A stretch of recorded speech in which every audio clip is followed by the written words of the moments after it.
Wapendwa sana mashemasi, nikiwauliza mnategemea nitahubiri nini siku ya leo, ninaamini nitapata majibu mbalimbali, lakini sitashangaa kwamba mmoja ataniambia tunategemea utuhubirie kuhusu Yesu kuweka Ekaristi Takatifu na umuhimu wa sisi kuhudumu vizuri na kwa heshima. Na mwingine ataniambia anategemea ni uhubiri kuhusu kuwa watu wa sala, kuwa watu wanaotoa sakramenti kwa wahitaji. Na mwingine atasema baba, tunategemea utukumbushe umuhimu wa kuhudumu katika neno la Mungu vizuri, kuwalisha watu wa Mungu neno vizuri. Haya yote ni majibu sahihi, lakini sina mpango wa kuhubiri hayo asubuhi hii kwenu, kwa sababu kwanza mmetoka seminari si zamani, mmejifunza hayo sana, na bado mko vijana, kwa hiyo mko fresh. Hiyo sababu ya kwanza hiyo. Lakini jibu langu hilo la kutokutaka kurudia hayo ambayo mnayafahamu linaeleza kwa nini mwinjili Yohane ile siku ya Alhamisi Kuu ambayo injili yake tumesikia sasa hivi, Bwana Yesu Kristo aliweka sakramenti ya Ekaristi Takatifu pamoja na makuhani, lakini Yohane hazungumzi hilo. Anataja tu kwamba Yesu aliwaosha miguu wanafunzi wake na basi. Kwa nini anafanya hivyo? Moja ni kwa sababu alishazungumza mambo ya uwezo wa Mungu kulisha watu kwa njia ya ajabu. Mtakumbuka ile sura ya 6, ile discourse ya Yohane 6. Alishazungumza sana, alishawatonya wanafunzi wake kuhusu hilo. Lakini sababu ya pili ni kwamba zile injili nyingine 3, Synoptic Gospels, zilishaandikwa muda mrefu kabla ya Yohane kuandika. Na hawa akina Mathayo, Marko na Luka wanazungumzia kinaganaga kuhusu Yesu kuweka sakramenti ya Ekaristi Takatifu. Kwa hiyo yeye haoni kwa nini arudie tena, kwa sababu watu wameshaambiwa, kama ninyi mnavyojua vizuri hilo, na kwamba sirudi.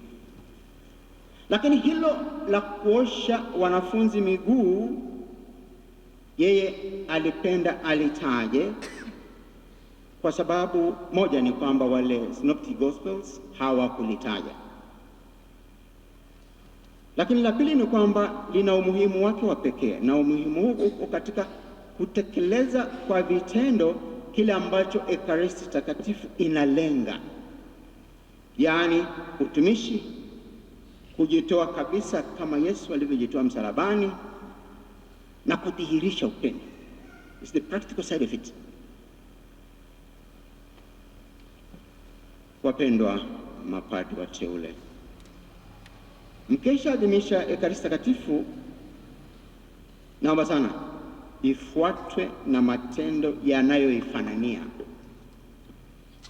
Ndio kuwaosha miguu wahitaji wote wa kiroho na wa kimwili. Wa kiroho wahudumieni kwa kuwapa sakramenti bila kusema nimechoka, au kule mbali sana, au sijui sina dizeli ya kwenda kule, au mlimani mno. Visingizio vya hivyo visiwe. Tafadhali sana mkatoe huduma bila kujali hali. Na kwa huduma za kawaida, wapendeleeni yatima, wapendeleeni wajane na wahitaji wengine kadiri mnavyoweza. Always remember, preferential option for the poor and the needy.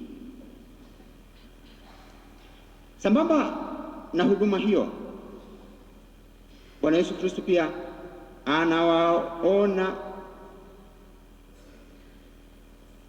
mbele ya safari na anawaonya mitume wake.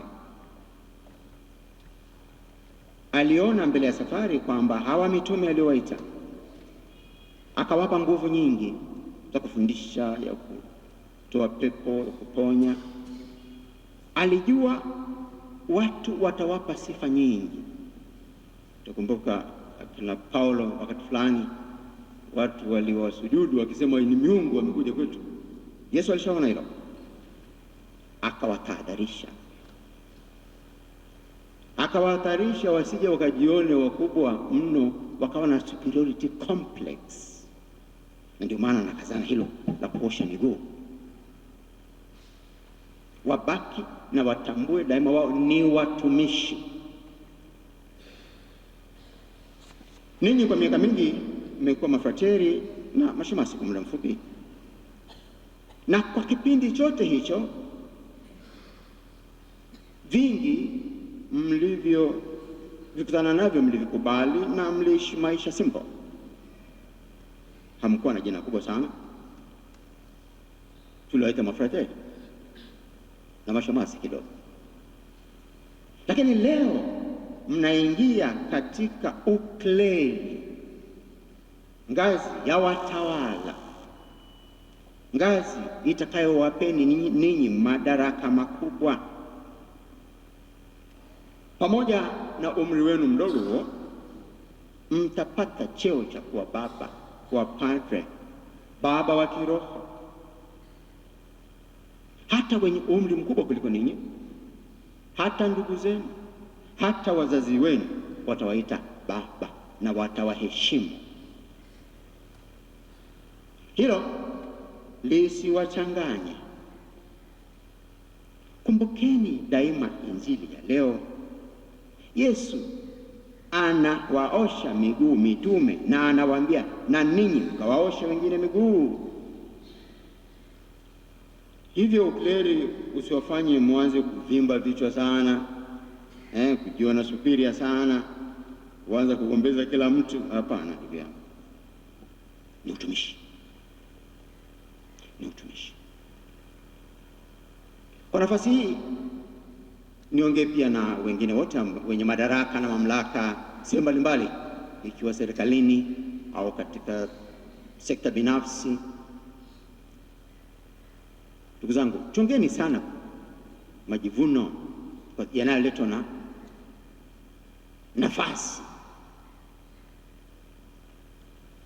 na wale wenye tabia kusema unajua mimi ni nani. Acheni tabia mbaya kabisa. Na nyinyi mapadi msilogo hata siku moja unajua mimi ni nani. No, wewe ni mtumishi. Simple. Katika somo la kwanza tulimsikia Nabii Danieli akipata sifa nyingi kwa sababu alikuwa mwaminifu. Alitimiza vema maagizo ya mfalme kiasi kwamba hata waliotafuta makosa ili wamshtaki hawakupata, sababu ya uaminifu wake. Kwa hiyo mapadri wateule, pamoja na kupenda watu na kuhudumia watu, nipende kuwaagiza kukuza utamaduni wa kupendezesha maeneo mnayokaa na mtakayokaa, kama alifanya Danieli, kufanya yote vizuri kama unavyoagizwa.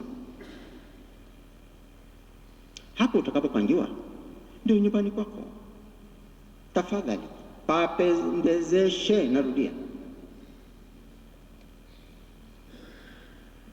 sababu ya kurudia hilo, na naongea kwa wote sasa, na kama mpekee maparoko, pendezesha eneo lako naloishi. Watu wakija sema hapa na mimi natamani hamia hapa, sio hapa sipendi kukaa. Pia popote mtakapokaa, tunzeni mnavyovikuta pale, mkianza na vifaa vya misa, vitabu vile vya sakramenti, vitabu vile muhimu, kama nilivyowaambia wenzenu hapo, kumbukumbu za matukio ya siku. Tunzeni magari mtakayokuta pale, tunzeni mashine, tunza ardhi, yote yaone ni yako. Kwani unapoongea jimbo unajua nani? Unajua Askofu Kinyia au Askofu Kibozi? Tutunze yale mali, ni yetu, tutunze na tuone uchungu kama inaharibika, tushughulikie, weke vizuri tena.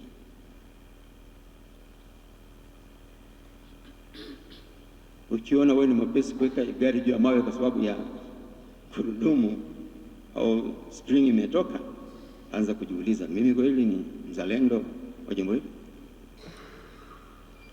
Katika somo la pili, Paulo anaandikia Waefeso. Kubwa ni kwamba anawakumbusha kuwa wao ni wachungaji na walimu wateule wangu, hivyo pia ndio vyeo vyenu. Sasa nigusie huu wajibu wenu wa kufundisha kama walimu. Wajibu huu kwa sasa hivi ni wa muhimu kweli, kwa sababu jamii inapitia changamoto ya mmomonyoko wa maadili. Changamoto namba moja ni wa baba na wa mama walio wengi kuto kutimiza wajibu wao vizuri. Uzito wa jambo hili ndilo lililotufanya sisi Dodoma tutangaze kwamba mwaka huu ni mwaka wa familia, na specifically baba na mama. Familia nyingi zinapitia wakati mgumu, na sababu kubwa ya ugumu huo unatokana na baadhi ya wababa na wamama kuto kuwajibika inavyopasa. Hawafuati mfano wa wazazi wenzao katika familia takatifu Yosefu na Maria. Kwa hiyo kwa nafasi hii ninawatuma sasa, ninyi mapadri wapya pamoja na mapadri wote wa jimbo hili, kwenda kuwakumbusha wababa wote kuwa, moja, wake zao wanawategemea watoe mwongozo wa maisha na kuwatia moyo. Watategemea hilo sana kwa wababa. Wababa wengine wamesahau. Wakumbusheni wababa kwamba wanawategemea wawasaidie wake zao katika kupambana na changamoto katika maisha, si kuacha peke yao na kumwambia utajiju walia peke yako huko wewe mama. Kwa hiyo asiwepo baba atakayetelekeza familia yake, ambalo hilo nalo ni tatizo kubwa siku hizi. Wababa wengi wakipata changamoto katika maisha, wanachofanya ni kukimbia na mwachia mama familia.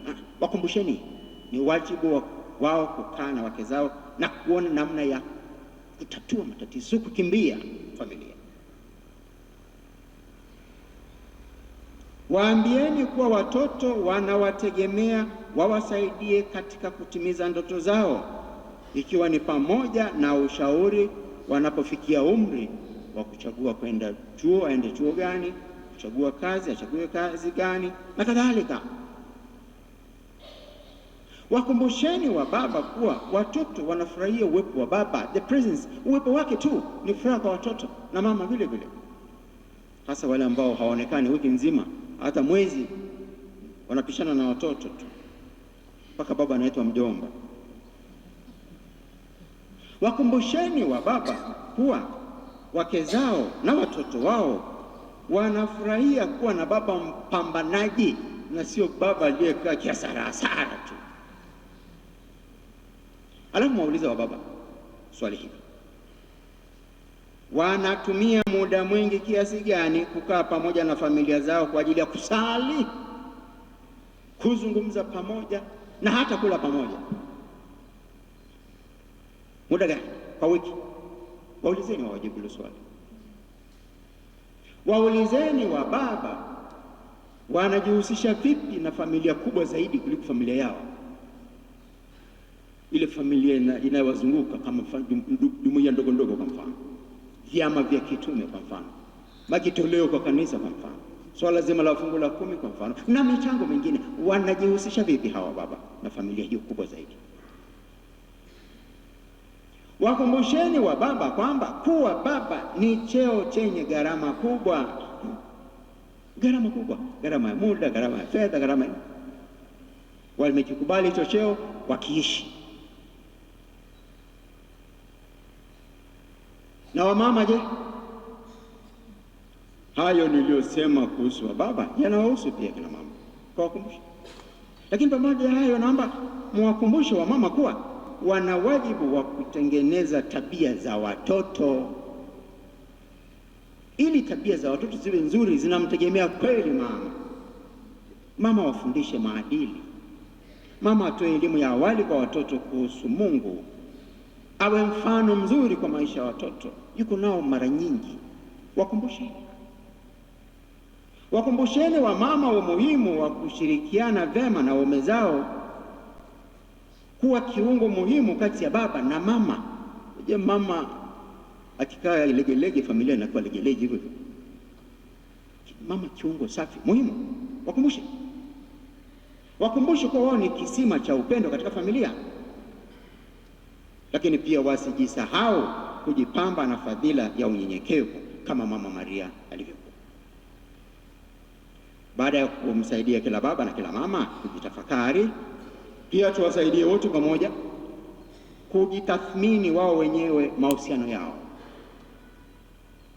Waulize wanasaidiana vipi katika kuishi maisha ya sakramenti wao na watoto wao.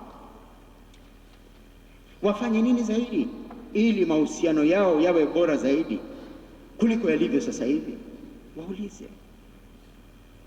Waulize, watazame wana changamoto gani, wakae chini, watafute njia ya kuzitatua, na sio kwenda kusema barabarani. Haisaidii kitu. Washaurini wazazi wote wawe na uthubutu wa kukaa na kujadili mambo ya familia kwa waziwazi bila kuficha, na pia waheshimiane na wasameheane. Mapadri wapya na wote, naomba pia tuwakumbushe wazazi wasifanye watoto wasipendane au wabaguane. Kuna wazazi ambao, kwa mfano, kama na mtoto mmoja wa kike na wawili wa kiume, wana tabia ya kumpendelea huyu mmoja wa kike wakasahau wale wa kiume, mpaka wanaanza kuona wivu tena. Si sawa wazazi, na mapadri mkawaambia si sawa. Mbele ya safari haitapendeza. Basi hayo naomba mkawaambie, na mengine yanayohusu baba na mama, ili baba na mama katika familia zetu wawe kweli chumvi na mwanga kwa jamii. Na hayo nategemea mtayasema kwa nguvu zote, na naomba hayo katika mahubiri yetu na katika semina mtakazopanga yafanyike, na madekano mniletee taarifa. La pili ambalo naomba sana mkalifundisha kwa nguvu zote, Mheshimiwa mapadri wateule, ni swala la malezi sahihi kwa vyama mbalimbali. Tuna vyama vile vya urika, tuna waka, wawata, wale watoto, vijana na kadhalika. Lakini tuna pia vile vyama vingine ambavyo ni muhimu kama Moyo Mtakatifu wa Yesu, Legio Maria, Mtakatifu Ana, Mtakatifu Yosefu, Charismatic, Rita, wote. Nafurahi kuona kwamba vyama hivi vinaongezeka na watu wanaingia katika vyama hivyo, lakini ninasikitika kusema malezi hayatoshi. Watu wanaingia vyama kiurahisi mno, bila initiation, bila semina za kutosha. Hawa watawa mnaowaona hawa, mpaka wafikia hatua hiyo, wanapitia hatua mbalimbali za malezi. Naomba na vyama hivi watu wapitie vyama, wawive. Na kwa sababu hawawivi, ndio maana ukakuta mtu anaingia vyama vyote vinavyokuwa parokiani, alafu hata kimoja atimizi vizuri. hawatayarishwi vya kutosha. Kwa hiyo hayo naomba mkayafanye, na naamini kabisa mkifanikiwa katika kuweka vyama vizuri hivi, kanisa mahalia litakuwa na nguvu sana na jimbo letu litakuwa na nguvu ya ajabu. Last but not least, naombeni sana mababa, muendelee kusoma. Msifikiri kwamba mmemaliza shule vitabu vyote kabatini. Hapana, msome tena, mtafute na vitabu vipya vinavyotoka na mawazo mapya, msome ili muwe up to date. Keep abreast of the times. Tumsifu Yesu Kristo.